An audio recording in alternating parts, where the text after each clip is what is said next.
Юрий Владимирович Андропов на протяжении долгого времени страдал почками. Эти органы у него были не в порядке. Летом 1983 года Андропову стало плохо. Состояние его здоровья ухудшилось. Андропову настоятельно порекомендовали постельный режим. Юрий Владимирович подчинился врачам, но не стал ни на кого перекладывать свои обязанности. Он, как и раньше, руководил государством. Более того, Андропов старался не выпускать власть из рук, когда переехал на больничную койку. Думаю, что править из медучреждения было непросто, но как-то генсек справлялся. Как минимум делал вид. В 1984 году Андропову стало плохо. Он скончался.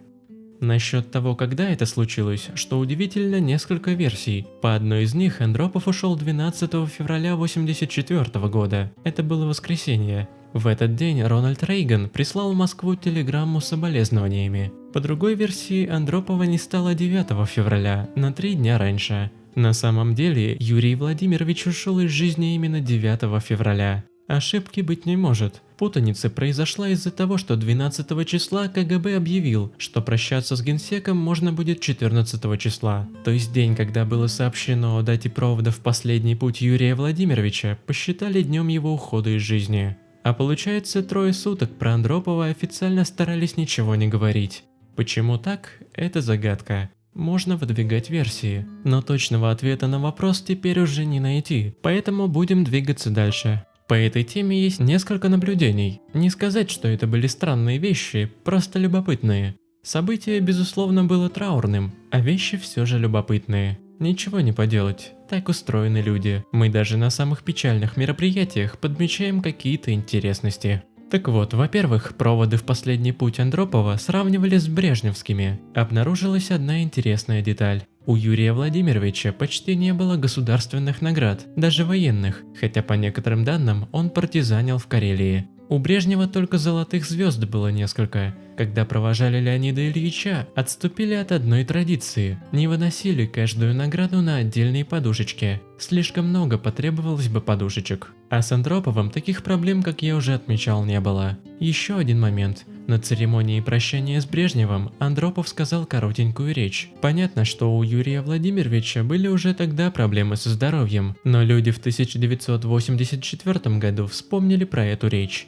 А потом еще раз вспомнили, что Черненко на церемонии прощания с Андроповым тоже говорил речь. Получилась такая немного жуткая преемственность. Здесь не стоит нагонять мистики, потому что было понятно, Андропов болел, и Константин Устинович Черненко был уже далеко не мальчиком, как и Брежнев, собственно, когда уходил. Да и речи говорили многие, поэтому просто совпадение, а не какое-то там брежневское проклятие. Но странностей как минимум было две. Нужно отметить, что провожать в последний путь генсека прибыли его родственники, в том числе вдова и невестка Мария. Она тоже была вдовой Владимира Юрьевича Андропова, сына генсека от первого брака. Я как-то уже рассказывал про детей Андропова. Владимир был непутевым. Он имел проблемы с законом и с горячительными напитками. В 1975 году Владимир Юрьевич умер. Тогда Андропов-старший не появился на проводах в последний путь своего сына. Не знаю, встречал ли Владимир Юрьевич отца. Одно можно сказать довольно точно. Невестка Мария считала, что это ее долг – проводить Андропова в последний путь. Обе странности связаны с этой женщиной. Во-первых, на квартиру генсеку ее не пустили. Сотрудники КГБ перехватили Марию на Кутузовском проспекте и радушно предложили ей номер в гостинице.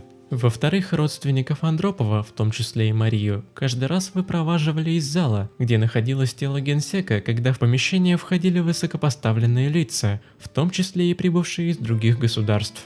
Не сказать, что это было совсем уж оскорбительно. Родственников вежливо выводили в одну из дверей, а потом возвращали. Вероятно, так делали из соображений безопасности. Впрочем, ситуация была странная. Насколько хорошо Андропов правил страной, сложно сказать. Слишком мало у него было времени и здоровья. Единственное, что можно отметить, Юрия Владимировича проводили достойно. В этом нет никаких сомнений. Если вам понравилось, не забудьте поставить лайк, подписаться на канал Загадки Истории и нажать на колокольчик, чтобы не пропустить новые видео.